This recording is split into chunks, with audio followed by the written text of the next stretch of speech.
Teleamazonas presenta 24 horas con Dayana Monroy.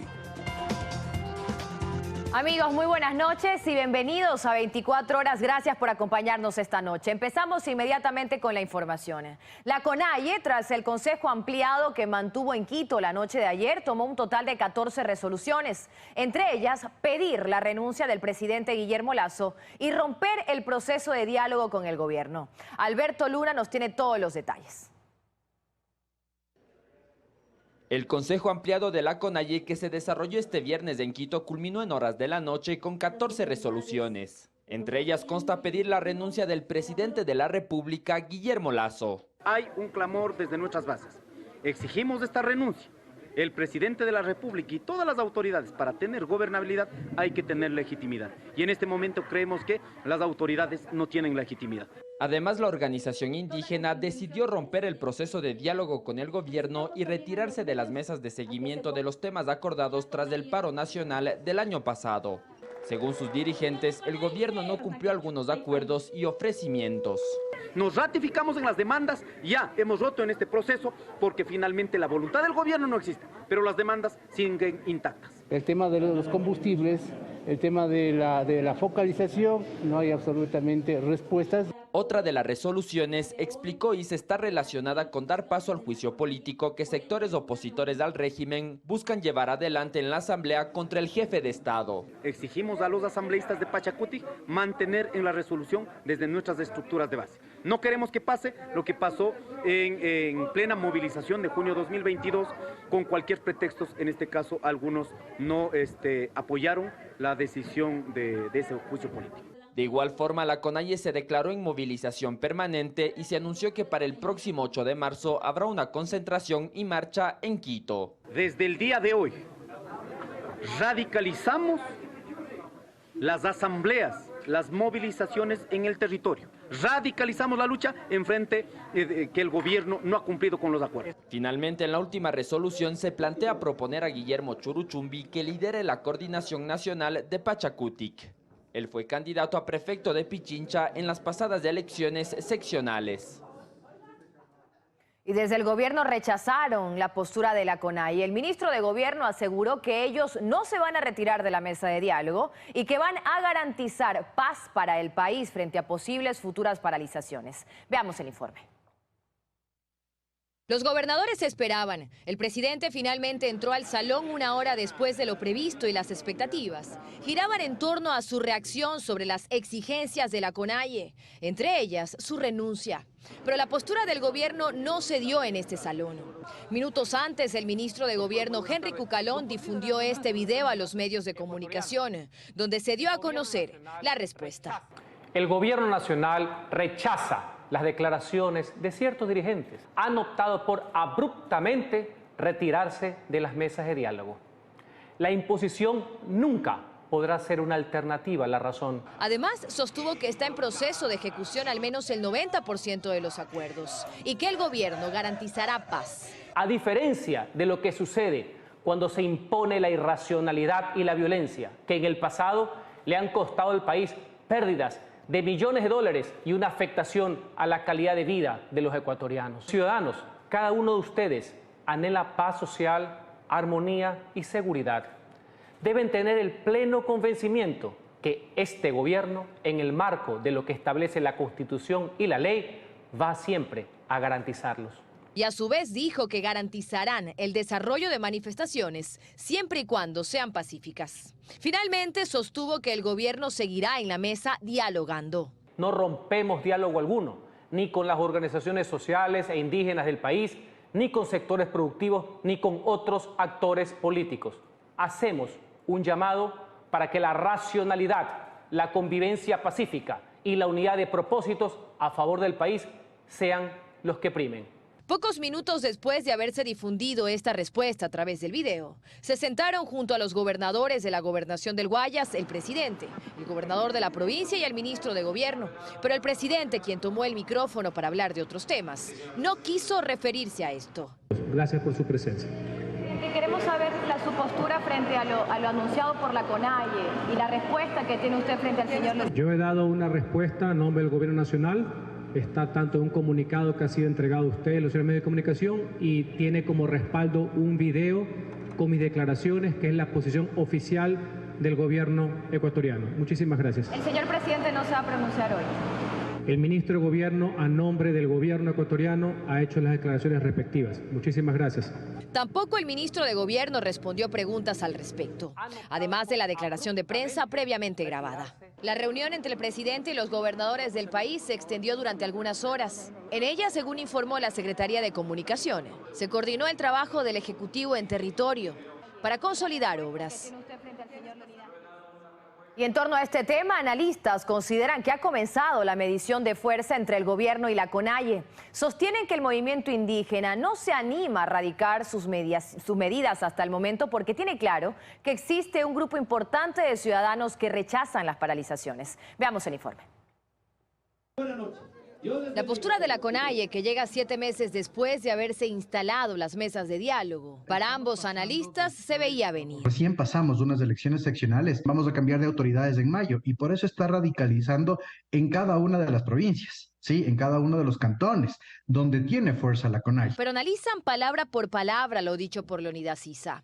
Consideran que por ahora está dejando todo en manos de otros. Y se dirige directamente a la Asamblea Nacional y a la comisión que en este momento está trabajando o investigando el tema de los casos de corrupción que actualmente se le atribuyen al gobierno nacional. Si usted quiere, este es un juego de gallina, ¿no es cierto? El que primero se intimida pierde y en este juego el Ejecutivo y el Legislativo están enfrentados directamente. El movimiento indígena estará expectante. Esa postura cauta de no convocar a paralizaciones para ellos refleja que sabe bien que un grupo importante de ciudadanos lo rechazaría. No será bien vista, de hecho existe un rechazo a esa particularidad del cómo se movilizaron. El único objetivo que podrían perseguir en este momento es la remoción del presidente y para eso pues no hay apoyo en la sociedad. Ron considera que la intención es la de desgastar al presidente. Lo que se busca finalmente es una desestabilización del presidente, de su figura presidencial. No hablamos de gobierno, ni de gabinete ministerial, ni de absolutamente nada de eso, sino de él como presidente. Pero Garcés considera que el presidente, quien tiene una aprobación bastante baja y no tiene apoyo en la Asamblea, aún podría controlar la situación. Atender las demandas populares y esto significa inversión pública. Esto significa atención a los indicadores y generación de resultados que sean palpables en la experiencia de las personas. Ron cierra probabilidades. No cree que logre avanzar y finalizar un juicio político que llegue hasta la destitución del presidente. Tampoco que la Asamblea pueda convocar a muerte cruzada, pues asegura que por el momento no hay causales. Y menos que desde el gobierno se decrete la muerte cruzada, pues no tiene respaldo. Piensa que la intención desde la CONAIE es presionar y desestabilizar al presidente. Desde el gobierno se ofrece la focalización de subsidios para combustible en los meses de septiembre u octubre de este año. Luis Alfredo Zúñiga nos informa que la implementación iniciaría en la costa. Tras los 18 días de paralizaciones del movimiento indígena en junio del año anterior, se iniciaron mesas de diálogo con el gobierno para llegar a acuerdos en varios temas. Uno de estos es la focalización de subsidios, y aunque en los últimos días el movimiento indígena ha denunciado la falta de resultados o avances, desde el gobierno señalan que hay una hoja de ruta establecida para iniciar un plan piloto este mismo año. Hay un cronograma entero que terminaría alrededor del mes de septiembre o octubre, ya con la implementación de un plan piloto, un software. En 2022 se destinaron 4.560 millones de dólares para el subsidio de combustibles, más del doble que en 2021, cuando el monto llegó a 2.214 millones. El plan piloto que plantea el gobierno para comenzar la focalización comenzaría en la costa. Para iniciar con gasolineras, sobre todo en la costa, y las gasolineras propias, es decir, las de Petroecuador. Eso marca un gran inicio en este gran esfuerzo de la focalización de los combustibles basado en los criterios iniciales que se acordaron en los acuerdos con el sector indígena en la mesa de diálogo, ¿no? Pero ¿cómo se implementaría? ¿Con base en qué criterios? Son puntos pendientes. Lo que sí se deja claro es que la implementación será progresiva. Esto es un esfuerzo colectivo, progresivo, que debe sumar a todos los ecuatorianos y a todos los sectores, ¿no? Y que va a tener algún tiempo en ejecutarse, ¿no? Expertos han señalado que la focalización se podría hacer de acuerdo al cilindraje de los vehículos o según el ingreso económico de las personas, con datos del SRI. Las directrices ya dependen mucho del presidente de la República, obviamente, y del ministro de Finanzas para ir implementando este plan de focalización. El inicio se dará este año. El ministro Herrera ha señalado también que el primer desafío es formalizar el parque automotor, pues de los 3.5 millones de vehículos que tanquearon en diferentes gasolineras en Ecuador, unos 500.000 autos no tenían placas. El subsidio para el sector automotor es el más representativo, pues se lleva el 65% del total de subvenciones estatales.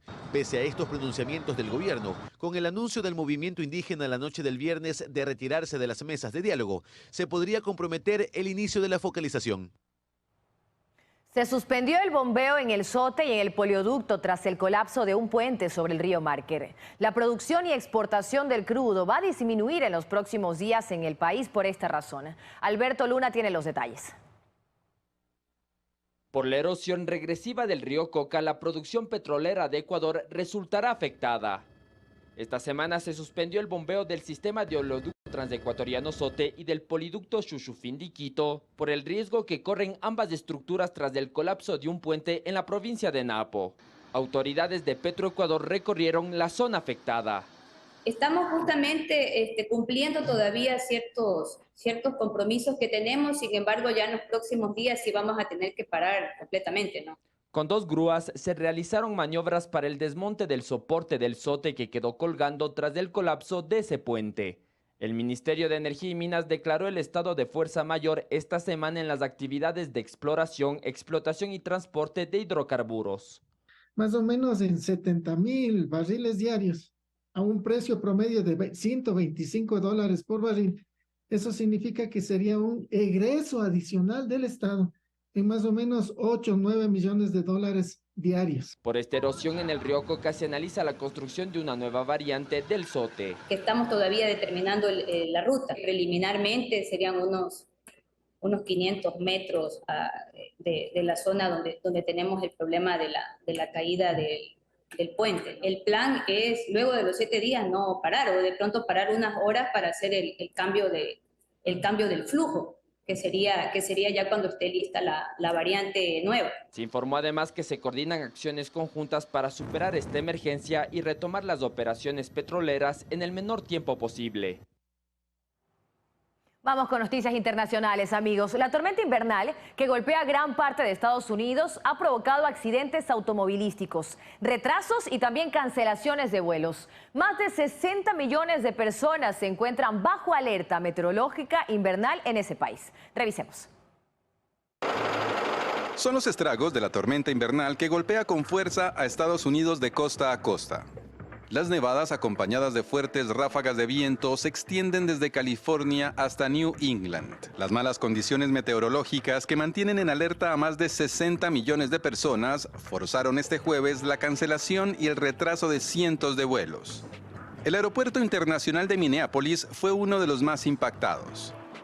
Según el Servicio Meteorológico Nacional, esta ciudad está viviendo la nevada más intensa en los últimos 30 años. Las autoridades han habilitado refugios para que la comunidad pueda resguardarse de las gélidas temperaturas. La Guardia Nacional apoya con maquinaria pesada en la remoción de nieve y el rescate de conductores varados. Las autoridades en el estado de Minnesota reportaron al menos 160 accidentes automovilísticos. En el sudeste de Wyoming, la acumulación de nieve alcanzó los 60 centímetros. Los fuertes vientos generados por esta tormenta invernal han derribado tendido eléctrico y ocasionado apagones que impactan miles de hogares y negocios en al menos 6 estados. Amigos, nos vamos a una pausa, pero al regresar de vuelta a nuestro país, más de 10 horas de lluvia y tormentas eléctricas soportó el litoral ecuatoriano desde la noche del viernes. Eso por un lado. Además, el inicio de los estudios de prefactibilidad para la construcción de una autopista entre Cuenca y Guayaquil no logra convencer a los azuayos. Ya regresamos con esta información. Gracias por continuar con nosotros, amigos. Retomamos la información. Las fuertes lluvias causan verdaderos estragos en el país. Parte de un puente colapsó en el cantón Playas, mientras que Guayaquil soportó 10 horas de lluvia y tormenta eléctrica. En lo que va del año, se han registrado a nivel nacional 340 eventos peligrosos derivados de las lluvias. Luis Alfredo Zúñiga tiene el informe. La temporada invernal sigue causando estragos en el país. Este sábado, cantones de la costa amanecieron anegados. En el cantón Playas de la provincia del Guayas, la lluvia ha sido tan fuerte que han llegado 7 llamadas hacia el ECO 911 por eventos de inundaciones. En el cantón, además, las precipitaciones han provocado la creciente del río Suyunu, lo que causó a su vez daños en una parte del puente sobre el río entre la comuna Engabao y el puerto. Una parte de este puente colapsó, lo que afectó la tubería madre de agua potable. Por tal situación, el sector de Engabao se quedó sin el suministro de líquido. En varios sectores de Playas, las cámaras de vigilancia mostraron las calles anegadas e incluso el agua ingresó a varias casas. Mientras Guayaquil y cantones vecinos como Durán y San Borondón soportaron más de 10 horas de lluvia y tormenta eléctrica entre la noche del viernes y la mañana de este sábado. En redes sociales, varios usuarios mostraron la intensidad de la tormenta. En el cantón Daule, la noche del viernes también se registró intensa lluvia que negó calles. En la provincia de Santa Elena, este es el panorama en calles de La Libertad, por ejemplo. De igual manera se observa en Salinas, calles anegadas por las precipitaciones en varios sectores, complicando la circulación de vehículos. La península también soportó fuertes inundaciones por lluvias durante el feriado, causando afectaciones. Desde el INAMI se ha alertado que hasta el 27 de febrero se prevé que continúen lluvias intensas y tormentas en el litoral, así como en ciertas zonas de la región interandina y sur de la Amazonía. Sin embargo, las mayores intensidades seguirán en la tarde y madrugada en el litoral, con mayor énfasis durante este fin de semana. Fueron aproximadamente 10 horas de lluvia. Sí, estaba previsto que en la noche y madrugada se dé este tipo de evento. Cabe recalcar que por la tarde y noche se puede volver a reactivar este evento. En varios cantones de Manabí también han existido afectaciones y en Ibarra el mismo panorama. Según la Secretaría de Gestión de Riesgos, desde el 1 de enero al 23 de febrero se han registrado ya 340 eventos peligrosos en 104 cantones del país. Son 132 inundaciones, 125 deslizamientos, 42 colapsos estructurales, 16 vendavales, 11 socavamientos, 7 aluviones, 6 granizadas y una tormenta eléctrica. Los efectos de las lluvias han provocado afectaciones a 1.628 personas, 450 viviendas, 8 unidades educativas, un centro de salud y 11.877 metros lineales de vías. Hay que recalcar que las lluvias van a continuar. La mayor afectación por las lluvias se registra en las provincias de Manabí, Pichincha, Imbabura, Los Ríos, Guayas, Loja, Santo Domingo de los Áchilas, Zamora Chinchipe, Napo y El Oro. 5 comités de operaciones de emergencia cantonales y 1 provincial se han activado a escala nacional para la atención de emergencias presentadas hasta ahora. Debido a los daños en las carreteras de Cuenca, se iniciaron ya los estudios de prefactibilidad para la construcción de una autopista entre Cuenca y Guayaquil, la cual realmente no logra convencer a los azuayos. Iván Rodríguez tiene los detalles. Los anuncios del gobierno en materia vial no terminan de convencer a los cuencanos y sobre todo al sector turístico, que en el último feriado por los carnavales fue afectado nuevamente por problemas en los ejes estatales, sobre todo en la vía Cuenca-Molleturo-Naranjal, donde se presentaron varios derrumbes que bloquearon esta carretera. Nosotros siempre recibimos gente, la mayoría de la costa, ¿no? Y lamentablemente por el tema de las vías, de la conectividad, empezamos a tener ya cancelaciones de reservas desde el mismo día sábado. Y el día domingo y el lunes ya salidas anticipadas de nuestros huéspedes, asimismo justamente por precautelar a sus familiares. Según el ministro de Transporte y Obras Públicas, para el 10 de marzo se suscribirán los convenios para iniciar con los estudios de prefactibilidad para la construcción de una nueva autopista entre Cuenca y Guayaquil. Obras priorizadas para los ciudadanos para atender necesidades reales, no las obras que el ministro quiere, no las obras que los contratistas quieren, sino las obras que los ciudadanos necesitan. De esta manera podemos generar reactivación económica. Esto como primer anuncio en la parte vial urgente. Son obras que se van a contratar y a construir en los próximos 27 meses. La pregunta que se hacen por acá es y hasta mientras qué pasará con los accesos viales existentes, sobre todo considerando los múltiples problemas y los que se vendrán con la época invernal. Lo que nosotros queremos es soluciones inmediatas, porque hasta que ellos hagan los estudios pasarán 2, 3 años y lo que nosotros queremos es ya, la solución tiene que ser ya, tiene que ser con recursos y esta vía se está complicando cada día más porque ya no solamente es el kilómetro 49, no, ya hablamos del 55, del 78, del 90 y eso nos está complicando a la situación, especialmente al turismo y al comercio de toda la Azuay. En tanto, los 8 millones de dólares de inversión que se indicó se ejecutarían para el arreglo de 2 vías. Hasta el momento, no existe nada. Y de Cuenca nos vamos a Quito, pues a esta hora se aplica un operativo vial y de seguridad en las inmediaciones del Estadio Olímpico Atahualpa, en el norte de la capital, por un concierto que se realiza. Alberto Luna está en el sitio para comentarnos qué vías usted puede utilizar y cuáles no. Adelante, Alberto, te escuchamos. Gracias, estudios, amigos y televidentes, buenas noches. Sí, a esta hora hay bastantes personas en las inmediaciones del Estadio Olímpico Atahualpa por este concierto que va a empezar en pocos minutos, que es de Romeo Santos y por el cual hay varias vías que están cerradas y que ha generado también congestión vehicular en este sector. Estoy con el inspector Edison Valencia para que nos cuente qué vías están habilitadas y cuáles no están permitidas al paso vehicular a esta hora. Muy buenas noches. ¿Cómo está? Muy buenas noches. Soy el inspector Edison Valencia del Cuerpo de Agentes de Control Metropolitano de Quito. Sí, las vías alternativas son las que estamos hablando, que es acá arriba. En la 6 de diciembre está abierta totalmente la avenida de los Chiris, la avenida 10 de agosto y la avenida Eloy Alfaro. Estamos ahí el flujo vehicular normal. Lo que sí hay un poco de congestión es aquí en el sector del Estadio Olímpico Atahualpa por el tema de la demanda ciudadana que está asistiendo esta noche en el evento de Romeo Santos que se va a hacer la presentación. Esta vía principal, que es la avenida 6 de diciembre, va a permanecer abierta durante el desarrollo de todo el concierto e incluso después de que salgan los asistentes de este concierto. De acuerdo a las coordinaciones operativas de todos los entes de control que estamos realizando aquí, el operativo sí va a permanecer abierto. Perfecto, le agradezco muchísimo por su tiempo y la entrevista.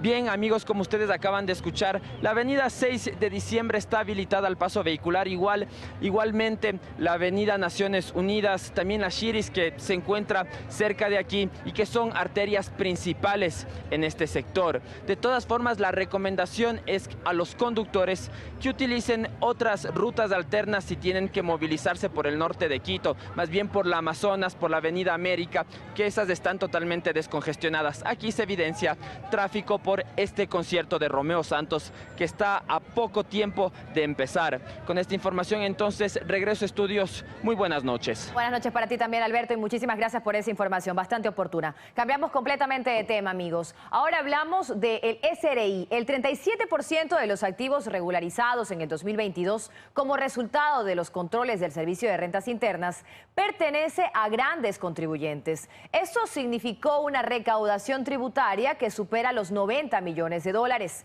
Para este año, el ente tiene previsto realizar controles intensivos que permitan alcanzar la regularización de más de 5.000 millones en capitales que tienen los ecuatorianos en el exterior. Veamos. El cumplimiento de lo dispuesto en la Ley para el Desarrollo Económico y Sostenibilidad Fiscal, vigente desde noviembre de 2021. El año pasado se regularizaron de manera voluntaria 1.874 millones de activos. Son propiedades, cuentas bancarias, acciones, inversiones y demás localizadas en el extranjero. El 41% en Estados Unidos, un 12% en las Islas Vírgenes, 11% en Panamá, 10% en Bahamas y 26% en otros destinos. De acuerdo con el SRI, se trata de 642 contribuyentes entre sociedades y personas naturales en total, pero solo el 37%, explica el experto tributario Napoleón Santamaría, pertenece al grupo de grandes contribuyentes, aquel segmento que abarca a los sectores productivos y a los principales grupos económicos del país. El 63% restante proviene de personas con menos recursos. Lo que quiere decir que hay mucho capital afuera, no necesariamente pertenecía a los más ricos del Ecuador, sino a aquellas personas que no aparecen en los listados como más ricos, pero pero que tenían ingentes capitales en el exterior, digámoslo así, clase media alta. Lo trascendente, resalta Francisco Briones, director del SRI, es que con estos activos regularizados en el 2022 se logró una recaudación de 92 millones de dólares. Es realmente positivo porque esos 2.000 millones que antes no pagaban impuestos en el Ecuador, ahora en adelante contribuirán todos los años su impuesto a la renta en el Ecuador. Quienes se acogieron a ese régimen voluntario que estuvo vigente hasta el 31 de diciembre, cabe recordar que pagaron tributos con tasas reducidas de entre el 3,5 y el 5,5%. Los contribuyentes que no lo hicieron ahora deberán pagar impuestos de hasta 37% más las multas y recargos. La ley les decía, si usted se acoge al RIBUT, no va a ser sancionado ni penalmente ni administrativamente. Vale decir, no le vamos a iniciar el juicio de defraudación tributaria ni le vamos a fiscalizar. Todos los que no se acogieron desde enero del 2023 están sujetas a un proceso de fiscalización del SRI, comenzar a establecer glosas. Durante este 2023, el SRI realizará controles intensivos para alcanzar la regularización de más de 5.000 millones en capitales que tienen fuera los ecuatorianos. Según Briones, los contribuyentes con hasta 2.000 millones en activos ya han aceptado la existencia de esos patrimonios y se han comprometido a regularizarlos, mientras que los que llegan a los 3.000 millones se consideran casos de evasión. Es uno de los grupos priorizados para este año 2023 para los planes de controles rápidos que le hacemos a los grandes patrimonios. Aproximadamente serán unas 80, 90 personas en todo el año. Entre 2021 y 2022, Ecuador recibió información de unas 70.000 cuentas financieras de ecuatorianos en el exterior, pues posee información proveniente de 150 países. Cambiamos completamente de tema, amigos. 8 policías han sido asesinados en lo que va de este año. El año pasado fueron 72 los uniformados que perdieron la vida. En los 2 últimos casos, los sicarios eran menores de edad. La imagen de familiares tras los féretros de sus hijos o hermanos policías se vio otra vez este viernes. Solo una semana antes, el mismo doloroso retrato se dio, pero en Esmeraldas. Esta vez, los hermanos Zambrano Carrera fueron despedidos de esta forma tras ser asesinados en la cooperativa Proletario con Tierra en el Guasmo Sur. Mucha fortaleza en estos momentos. Ellos van a ser nuestra guía. Siempre lo recordaremos, pues sabemos que detrás de las líneas de la policía no hay quien defienda a la ciudadanía. No hay quien luche por aquellos que no conocemos. Y esos han sido nuestros compañeros Luis y Augusto. Esta misma semana, otros policías fueron atacados por al menos 30 personas en Guayaquil. Les robaron sus armas. Estos 3 ataques no solo guardan relación en torno a las víctimas, pues todos eran o son policías, sino también con sus victimarios, pues son menores de edad. Augusto, Luis, que tengan un buen viaje, amigos. Que tengan un buen viaje, comandos. Dios les guíe en su camino. No pedimos venganza, pedimos justicia. Y justicia se va a hacer. Tanto quien terminó con la vida del policía en Esmeraldas y uno de los detenidos por el asesinato de los hermanos Zambrano son menores de edad en el primer caso. El joven tenía solo 13 años y en el segundo 17. En lo que va de febrero han sido asesinados 8 policías. En el 2022, según registros de la institución, 72 uniformados fallecieron. Pero esta semana no solo ha sido violenta para quienes usan uniformes, también deja en evidencia que los asesinatos se dan en todos lados y que son múltiples. 4 personas fueron asesinadas y 2 heridas en un centro de rehabilitación de drogas en Guayaquil. Los sicarios tumbaron la puerta y grabaron en video los crímenes. Los asesinos le pedían a sus víctimas que los miren. Mírame para acá, mírame para acá, mírame para acá. Oye, tú mírame para acá. Entre los heridos está Eliseo Duarte, un joven que se hizo viral en años anteriores. El joven había improvisado un centro clandestino de rehabilitación donde supuestamente reclutaba a otros jóvenes, pero para que se alejen de las drogas como consejero de personas. Cambiamos de tema, amigos. Tras la denuncia del Frente Parlamentario Anticorrupción sobre presuntas irregularidades en la repotenciación de 3 corbetas de la Armada, se presume que estas tendrían falencias, pese a una millonaria inversión. La Armada asegura que las 3 corbetas están 100% operativas. Un equipo de Teleamazonas recorrió una de estas embarcaciones. Veamos lo que encontró. La denuncia la puso a inicios de febrero el Frente Parlamentario Anticorrupción de la Asamblea Nacional. Aseguran que hay varios sistemas, incluyendo radares, de 3 corbetas de la Armada que no funcionan. Se trata de las corbetas Los Ríos, Loja y Manabí. Esto pese a que se destinó un monto millonario para su repotenciación. Al respecto, la Armada se pronuncia y asegura que las corbetas están 100% operativas. Recorrimos una de ellas. En Salinas, provincia de Santa Elena, abordamos la corbeta Manabí. Y la armada es clara. Cada uno de los sistemas del buque en perfecto funcionamiento, con todos sus sistemas operando. Las corbetas Los Ríos, Loja y Manabí fueron repotenciadas entre 2014 y 2018 por la Armada por $63 millones. Carlos Olivares señala que los resultados están a la vista en las operaciones que han realizado. Cada una de las unidades en el orden de 35 operaciones de seguridad, operaciones de protección de las actividades en el mar. Por ejemplo, en el año 2022, la corbeta Loja decomisó 1.75 toneladas de droga. A esto se suman operaciones combinadas con otros países en las que se pudo participar, dice el comandante, gracias a la repotenciación. Después de 10 años de mantenernos aparte, nuevamente la corbeta Los Ríos en el 2018 participó en una operación UNITAS. Recorrimos diferentes áreas, donde se mostró la operatividad de equipos, incluyendo radares. Todos los sistemas se encuentran completamente operativos. Se ha cambiado todo el sistema de mando y control, se han cambiado los de radares, está todo automatizado. Las 3 corbetas misileras tienen 40 años de antigüedad y con la repotenciación podrían operar otros 15 años. El mismo resultado se espera para las otras 3 corbetas de la Armada, que están por iniciar el mismo proceso con Astinave. Estamos iniciando el proceso de recuperación de la Esmeraldas, del Oro y de la corbeta Galápagos. El valor de ese proyecto está en el orden de los $150 millones. De Fiscalía, que tendrá que investigar.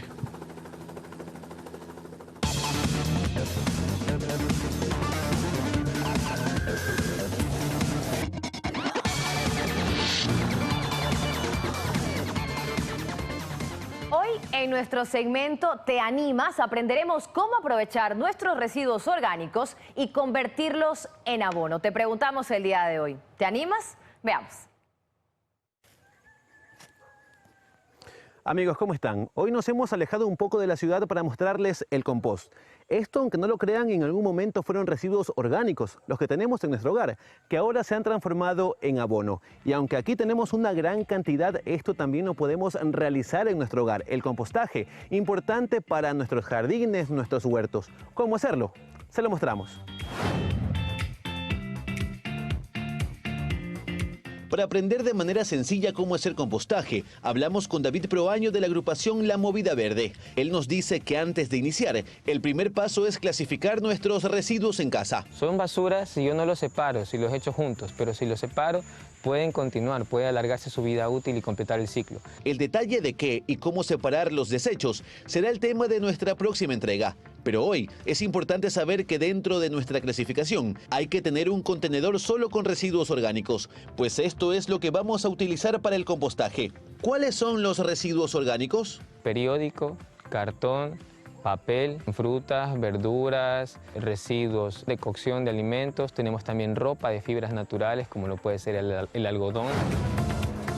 Con el residuo. Ya con los residuos orgánicos separados, pondremos manos a la obra. ¿Qué más necesitamos? Guantes, tierra negra que se puede adquirir en viveros o ciertas ferreterías, aserrín, una gaveta con rejillas y por supuesto nuestros residuos orgánicos. El secreto para el compostaje son las capas. ¿Cuáles serían esas capas? ¿Cómo empezamos y cómo terminaría todo? Lo que primero incorporamos es material seco, hojas, ramitas, tenemos la cubeta. ¿La cubeta también la ponemos? Sí, lo revolvemos para lograr una capa lo más uniforme y homogénea posible. El siguiente material que vamos a utilizar es lo que llamamos los residuos verdes o residuos frescos. Puede ser lo que sale de la cocina cuando picamos nuestras frutas, verduras y así. La tercera capa puede ser tierra negra, puede ser humus o puede ser compost. Lo vamos a agregar simplemente formando una capa homogénea que tape todos nuestros otros ingredientes. Una vez que está hecho esto, podríamos utilizar viruta de aserrín porque inhibe mucho el olor. Una vez que tenemos nuestras capas listas y selladas, hay algo muy importante a tomar en cuenta y es que al menos una vez por semana debemos revolverlo para continuar con el proceso. Y así en 3 a 4 meses nuestro compostaje estará listo. Con los residuos de cada día en casa, puedes seguir aumentando una capa más y luego sellarla con tierra. Es importante saber que se debe mantener la composta en sombra, con humedad y cubrirla con una tapa. En ese lapso, nuestro trabajo diario se convertirá en esto, abono rico en nutrientes para nuestros jardines y huertos caseros. Así que ya lo saben, de esta manera podemos aprovechar nuestros residuos orgánicos y empezar a hacer compostaje en nuestro hogar. Tú puedes ser parte del cambio. ¿Te animas?